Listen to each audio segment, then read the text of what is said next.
Bismillahirrahmanirrahim. Elhamdülillah ve salatu ve selamu ala Resulillahi sallallahu aleyhi ve sellem.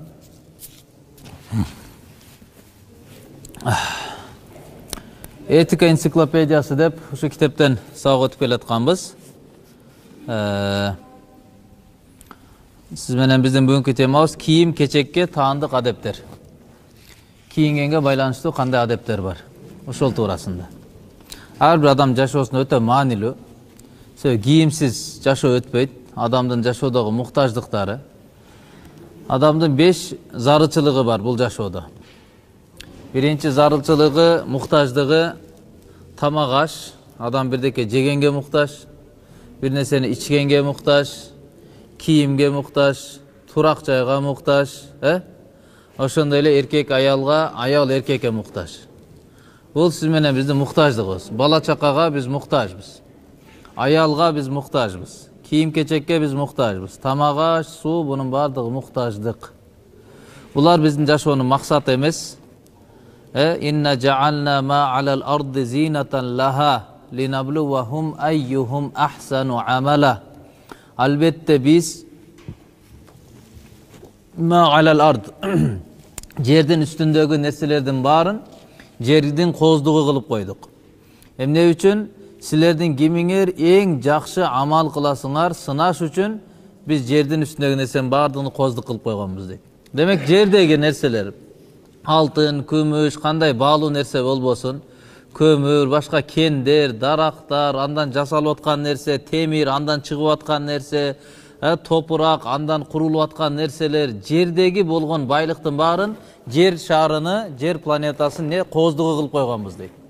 Эмне үчүн? Бунун баардыгы азыркы биздин доор эми ушул прогресс жетип келип туруп, темирлер машинага айланды, темирлер ракетага айланды, темирлер самолетка айланды, вертолетка айланды, келип олтуруп мынакей телефонго айланды, үйлөр болсо каяка чейин жетти, акчалар келип олтуруп алтын күмүштөн айланып кетип кагазга айланды. Жерден чыккан нерсенин баардыгын, жер бетиндеги нерсени биз жердин кооздугу кылып койгонбуз, байлыктардын баарынчы. Эмне максатта? Линабluwahum ayyuhum ahsanu amala, силерди сыноо үчүн.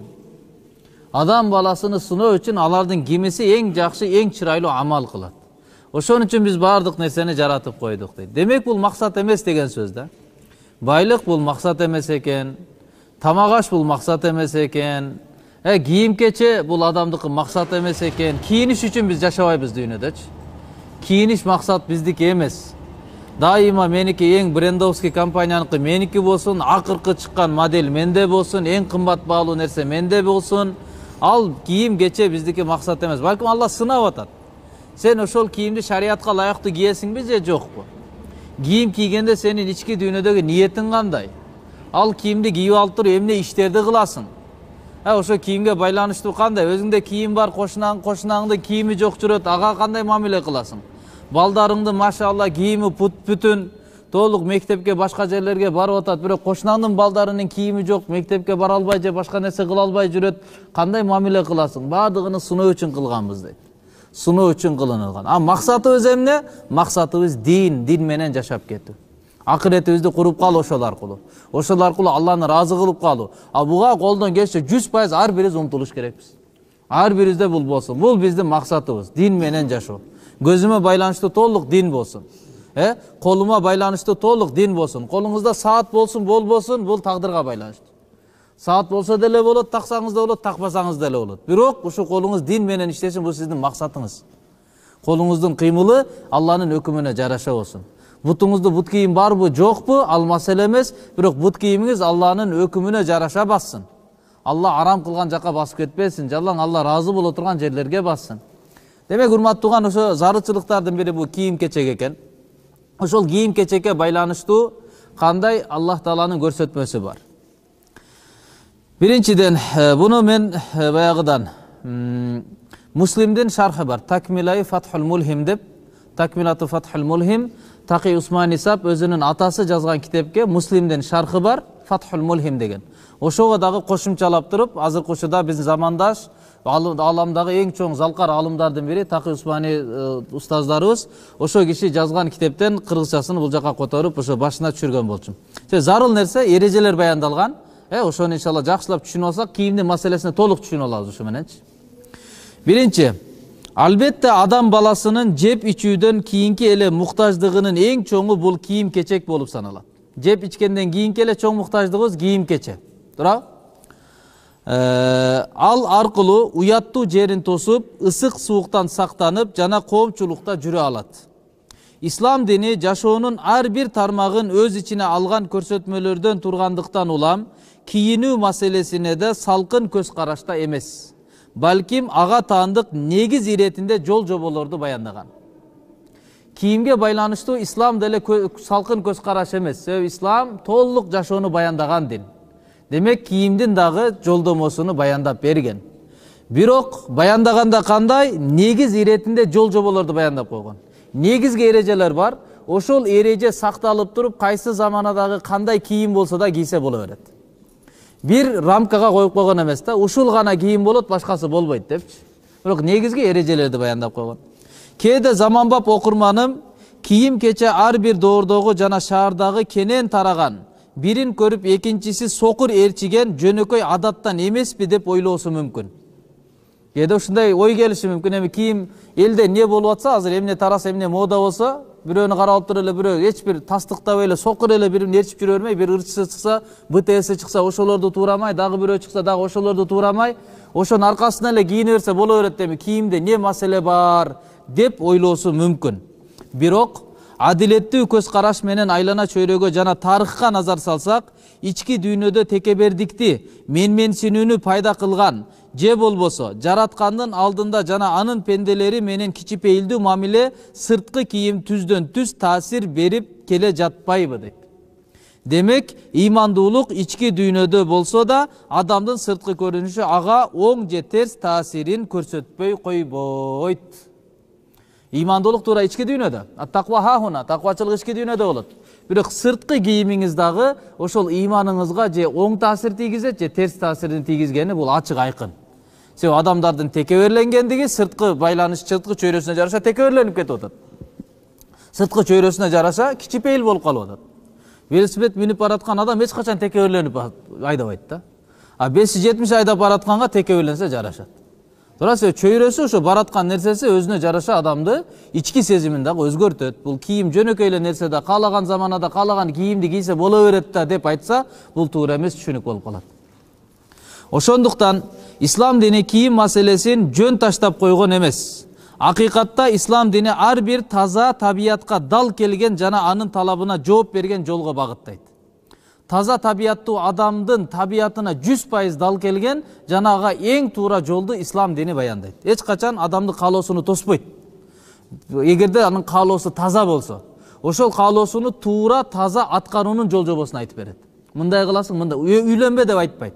Үйлөнгөн жол жобосун айтып берет. Жебе деп айтпайт. Жегендин туура жол жобосун айтып берет. Жашаба дебейт. Жашоонун туура жол жобосун айтып берет. Ислам бул каалоодон тосуу эмес, ислам дүйнө жана акыретте каалооңузду эң мыкты деңгээлде толтуруунун жол жобосун ислам деп айтылат. Адам баласы кийим жана тамактардын түрдүү болуусун жакшы көргөндүктөн, бир түрдүү тамак эмес да, бир түрдүү кийим эмес. Адамдын табияты ошондой, ар түрдүү болсо да, кийим ар түрдүү болсо, тамак аш ар түрдүү болсо.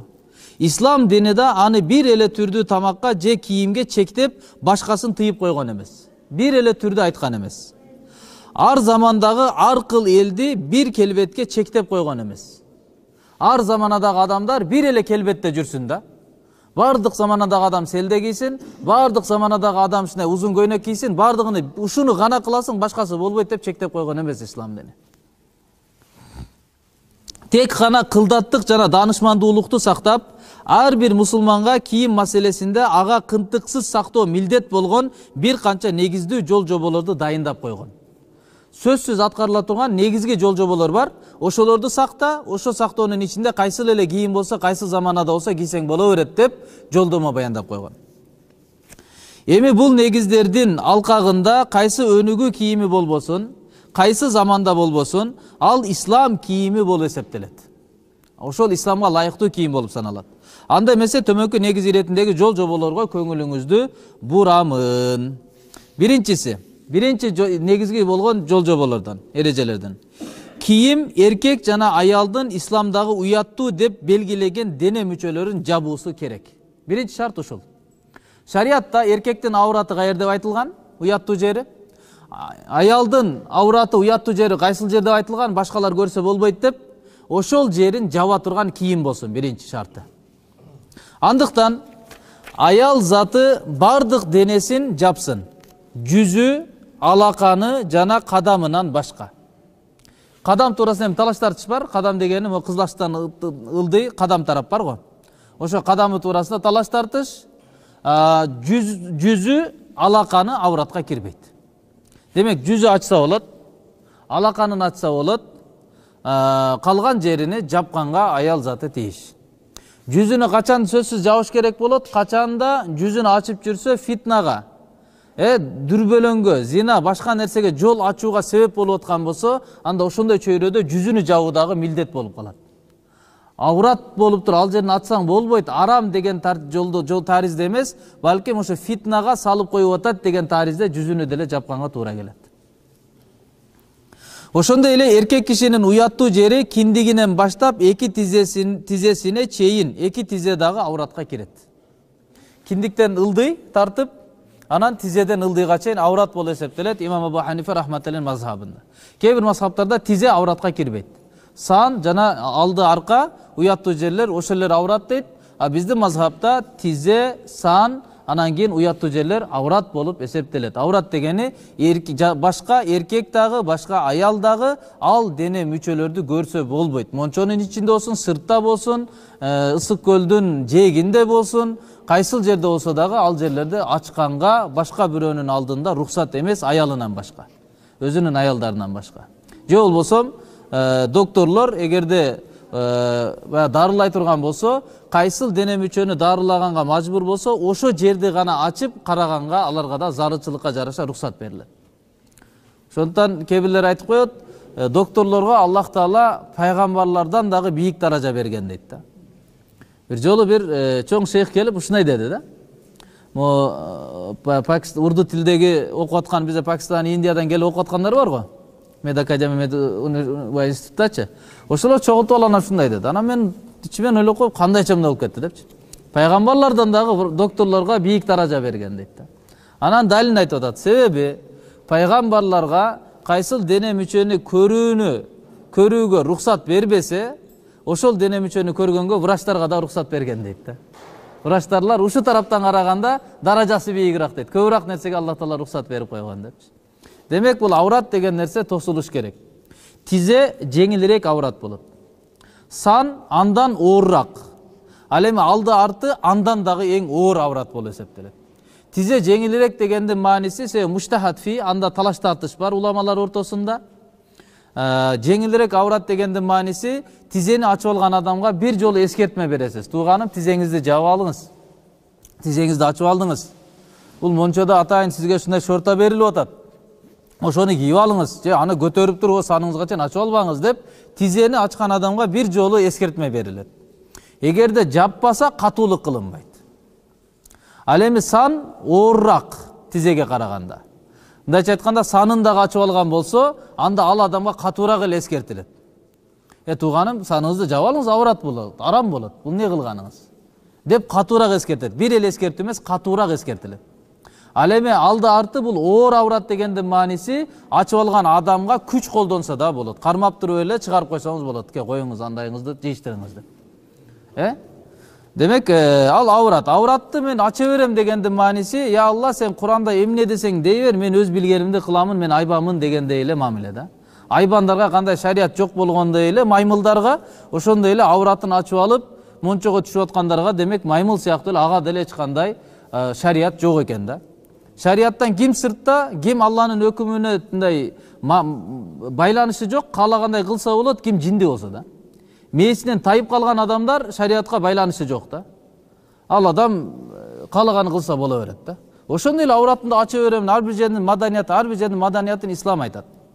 Алла Таала өзү айтат, бизди жараткан Кудай айтат, кайсыл жерде маданияты кандай, эмнени сакташыбыз керек. Бул жер мончодо түшсө анан эмне менен түшөсүң андай эмес да. Ар бир жердин өзүнүн жол жобосу бар, эрежеси бар. Андыктан эркек же аял кишинин ауратынын кайсы бир бөлүгүн ачып кое турган кийимдерди колдонууну ислам дини арам деп баса айткан. Демек, аурат ачылган кийим кандай болбосун, бул кийим эмес.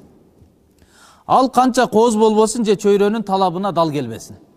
Ошол мода болуп, канча бир өнүгүп кеткен, риваж болуп кеткен нерсе болсо дагы, бирок аураты тосулбай атабы, аураты ачык турабы, демек ислам шариаты аны кийим эмес деп баа берет. Ал кийим эмес. Биринчи кийим болуш үчүн ауратты жабыш керек, уяттуу жерде жабыш керек. Эске салчу нерсе, жабуу милдет болгон дене мүчөнү билдирип турган жабышкан же жука кийимди кийүү арам жана уруксат эмес. Ушундай кийим кийип алган ауратты, дене мүчөнү жабыш керек, аурат. Ошо жерди жабышкандык себептен толук сүрөтүнү көрсөтүп турат да. Же болбосо жука болуп калгандыктан ичи көрүнүп турат. Андай кийимдерди кийсе, кийим катары эсептелбейт. Ошондой жабышкан жынсыларды кийип алып, алды артын баардыгын көрсөтүп турган жынсыларды кийип алып намаз окуса, анын намазы намаз болбойт. Ал жылаңач эле окуп алды деп баа берилет шариаттачы. Кийим деген ауратты жапты дегени, аураттын сүрөтүн да чыгарбаш керек, формасын, жана ичин дагы көрсөтпөш керек да. Прозрачный жука болбосун, жана жабышкан стричевый болбосун да. Экинчи эреже. Биринчи демек ауратты жапсын, кайсыл кийим болбосун. Экинчиси кийим бул кооздук. Ал аркылуу адам баласы кооздонот. Кур'ан-ы Каримде Аллах Таала кийимди зинат деп айткан. Тактап айтканда кооздук деп айткан. Худу зинатакум инда кулли масжид. Ар бир намаз алдында кийимиңерди кийгиле деген өкүмдү намазда кийим кийиш ауратты жабуу фарз дейбиз го. Ошол аятты Алла айтканда окшоту ыкмасы менен айтып туруп айткан, кооздугуңарды алгыла деп айткан да. Кооздугуңарды. Мындайча айтканда, демек кийим бул кооздук, кооздонуп кийиш керек.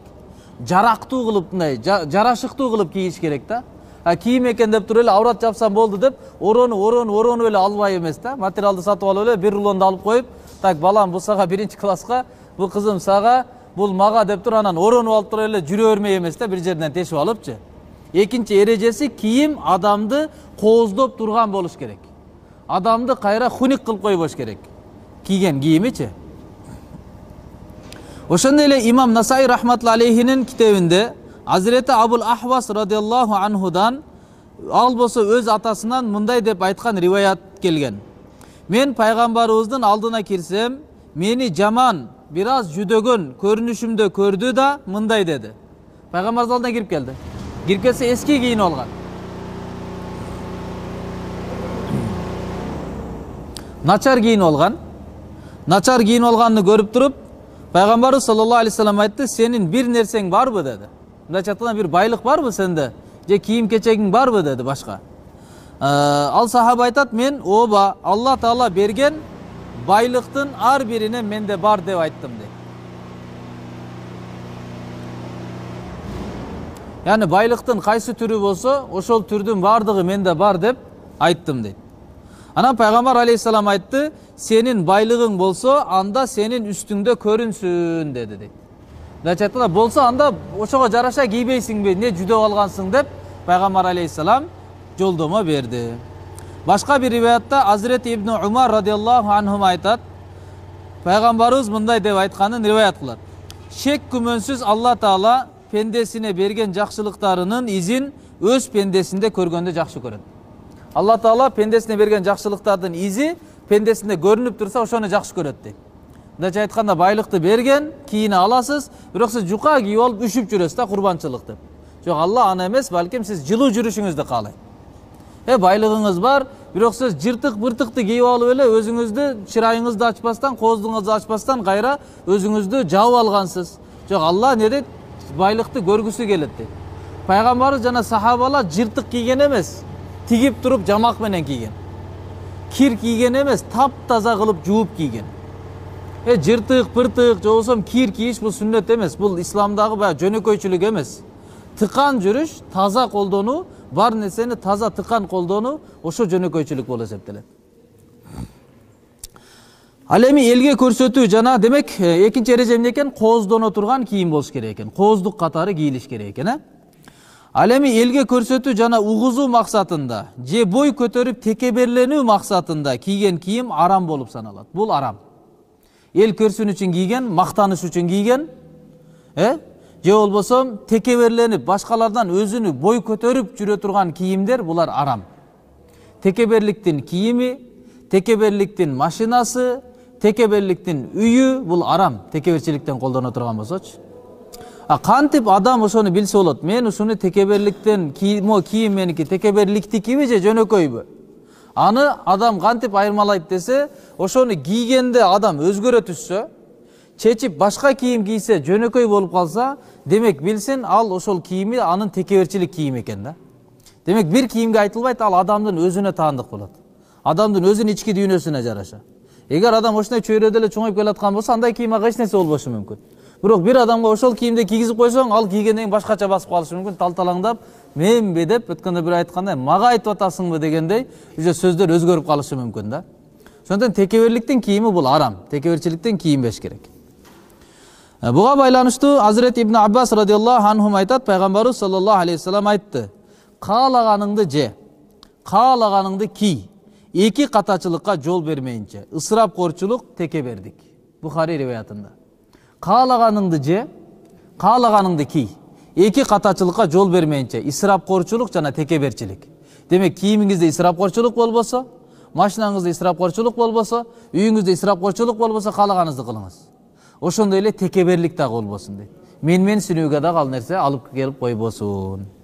Үчүнчү эрежеси кийимге байланыштуу. Исламдын көз карашында сындалынган капырларга өзгөчөлөнгөн кийимди аларга окшошуу ниетинде кийинбөө. Үчүнчү эреже. Үч нерсе бар бул жерде. Биринчи, исламда ошол сындалган, исламда ошол кийим жакшы эмес деп айтылган кийим. Экинчиси, ошол кийимди жаллан капырлар гана кийип калган кийим. Үчүнчүсү, ошолорго окшошомун деп туруп бирөөнү ээрчип кие турган болсо, ушул арам болуп калат. Шариатка дал келбейт. Аялдарга дал келбей турган кийим, аны башка эле капыр адамдар кийгендиктен ошо жылдыз болуп кетип, анын аркасынан мода экен деп кийсе, бул арам. Же эркектерге дагы ислам шариатына дал келбейт. Мисалы, кызыл, же болбосо жөнөкөй эле коомчулук элдин арасында майкачан эле жүрүү, ошондой кийимдерди капырларга окшошуп алып туруп кийем дей турган болсо, арам болуп калат. Демек, башка диндин өкүлдөрүнө өзгөчөлөнүп калган, исламда караланган кийимди аларга окшошуу ниетинде кийсе деле болбойт. Бул дагы бир эрежеси. Төртүнчү, акыркы эрежеси, жибектен болгон кийимди кийүү эркектерге арам, аял затына эмес. Ошондой эле бага электи ылдый түшүрүү эркектерге уруксат эмес, аялдарга, аял заттарына болсо уруксат. Балким ошого өкүм берилген. Ушул эрежелерди сактай турган болсок, кайсыл заманада кайсыл өнүккөн кийим болсо да аны кийсе исламдын кийими боло берет экен. Бул эрежелердин бирине каршы келип калса, демек ал кийимди кийген исламга каршы кийим болуп саналат. Калганы кийин уланталы. Баш ооруп кетет экен. Ярыбызбы иншалла? Ушул демек 4 эреже бар экен. Биринчи кайсыл экен? Ауратты жапсын. Аурат деген жерди жапсын. Жапсын дегендин мааниси тоссун, көрсөтпөсүн, сүрөттөбөсүн аны. Жабышып турбасын кийим. Же прозрачный болуп ичи көрүнүп турбасын. Жука кийип алган, шым ылдый түшүп турат, футболкасы жука, киндиктен ылдыйлары деле көрүнүп турат. Андай деңгээлде болбосун. Тосо турган болсун, сырт жактан кенен, анан кийин калын болсун да. Аврат жабылсын, биринчи. Экинчи, кийим деп эмнени айтат экенбиз? Кооздоно турган кийим кийилиш керек экен. Яны ошол аркылуу адам өзүнүн аброюн сактай турган, бир аз кооздолуп, адам катары жүрө турган болуш керек экен. Ар кандай эле баягы маскарад болуп, бал маскарад кылып, ар нерсени кийип ороп алса болбойт экен. Ал кийим катары болбой калат экен. Ислам шариатынын кийими болбойт экен. Үчүнчүсү, исламдагы караланган, сындалган, башка капырлар, башка дин өкүлдөрүнө өзгөчөлөнүп калган кийимдерди ошолорго окшошуп алып туруп, бирөөнү окшоштур кие турган болсо болбойт экен. Пайгамбарыбыз айткан: "Ман ташаббаха биқауmin фахуа минхум." Ким кайсы бир коомго окшошсо өзүнө, анда кыяматта ошолор менен чогуу турат деген. Ушул жерде уламалар ушул эрежени айткан. Исламда туура келбеген нерсе, аларга өзгөчөлөнүп калган нерсени окшошуу ниетинде кылса, ошондо ошолордон болот деген. Жөн эле мисалы бир кийим бар, капырларда, мусулмандарда кие берет. Ал эчтеке эмес. окшошу ниетинде эмес да алчы. Ал эми ошолорго окшошом деген жериңиз жок. Бирок жалпы элде ошол болгондуктан кийип атасыз ошону деген сөз да. Анан 4-нчү эрежеси кандай экен? 4-нчү эреже эркектерде жибек болбосун, аялдар жибек кийсе боло берет. Ошондой эле эркектин бут шымына байланыштуу кызыл ашыктын үстүнө түшүп калбасын. Кызыл ашыктын үстүндө турсун жок дегенде. Бул дагы не ошо кийимге байланыштуу эрежелер. Ушуга байланыштуу кандай кийим болсо, ушу шарт сакталса, ал кийим исламдын кийими болуп эсептеле берет. Бул башкалардын кийимин кийип алыптыр деп айтылбайт. Субхана раббика раббил иззати амма ясифун ва саламун алал мурсалин валхамдулиллахи раббил аламин. Алла разы болсун.